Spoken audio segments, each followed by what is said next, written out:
Hi everyone, it's Joy here for Tailored Expressions. I'm excited to share with you how I made a vellum overlay using the Arched Nativity Cutting Plate.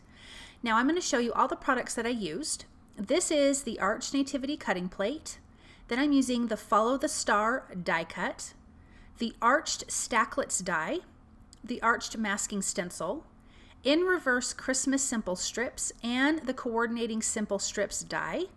I'm going to be using poppy seed, blue corn, and blueberry inks, along with VersaMark ink, the sugar cube ink refill, gold embossing powder, blender brushes, sugar cube, and vellum cardstocks.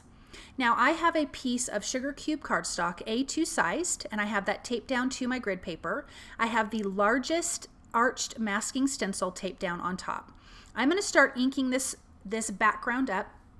This is blueberry ink that I'm laying down first, and it does look a little bit splotchy, but dye ink evens out as it soaks into the paper.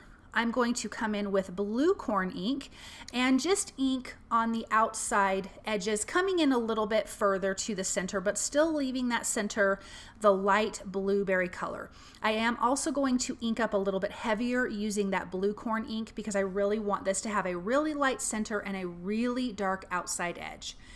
I'm going to finish inking the outside edge with poppy seed ink.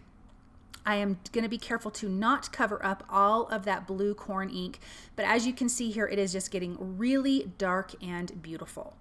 So when I peel this back, we've got this really great arched background against this white cardstock. Now I'm going to squeeze out a little bit of the sugar cube ink refill, and I'm going to add a little bit of water to that on my work surface, mix that up with a really tiny paintbrush, and I'm going to splatter the background. I'm not worried about taping off the other area because it's not going to splatter too far. It's just getting right there on that background. And I love this white splatter look against that really dark blue background. I'm going to put that aside to dry, and I'm going to die cut a frame using the Arched Stacklets die. I'm starting with the largest stacklet die, and then I decided to go with the third largest so I could have a thicker frame.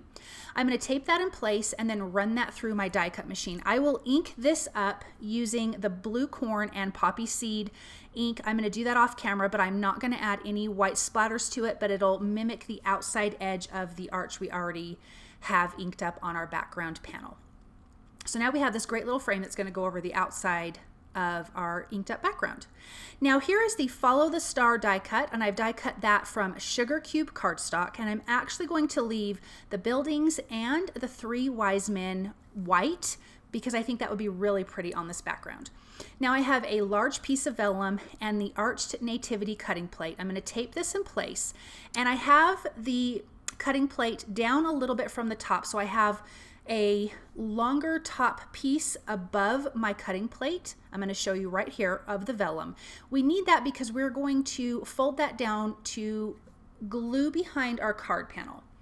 Also, I don't want to die cut the top part, so I'm going to lay it onto my cutting plates for my die cut machine, and my top cutting plate, I'm going to have it down just a little bit so the top part of my cutting plate is not under the top cutting plate panel for my die cut machine, if that makes sense. I'm going to just add a little score mark to the top of that die cut that we did with the vellum. This is so we can fold down and make a little flap that will glue behind our inked up card panel. This is how we're going to attach this because vellum is see-through. You don't want to add any adhesive behind it. Also, I want this to lift up so you can reveal the scene behind it. So this is how that is going to look. So now let's glue our three wise men and the buildings behind our arched frame. I'm just going to use a little bit of tape runner and adhere that down and trim off the excess off of the sides of the frame. I found that this was just the easiest way to adhere this to my frame. Then I'm going to adhere this to our inked stenciled background, and now we already have what looks like a cute little scene. Now here is that star from the Follow the Star, and I'm just tapping that down on my VersaMark ink, coming in with some gold embossing powder, and I'm just going to ink or sprinkle that on, dump off the excess, and then heat that with my heat tool, and now we've got this beautiful gold embossed star. I added some adhesive to the top part of the card panel, and then I'm just going to slip this vellum overlay right over the top, center it in my card panel, and adhere it down. And then we've got this great vellum overlay. I'm going to add that gold star right to the top center of our image. Now here is the in reverse Christmas simple strips, and this is how it looks. It's the white sentiments on the black background. You have the simple strips coordinating die. That die cuts out all of those sentiments. I decided to add some foil to mine.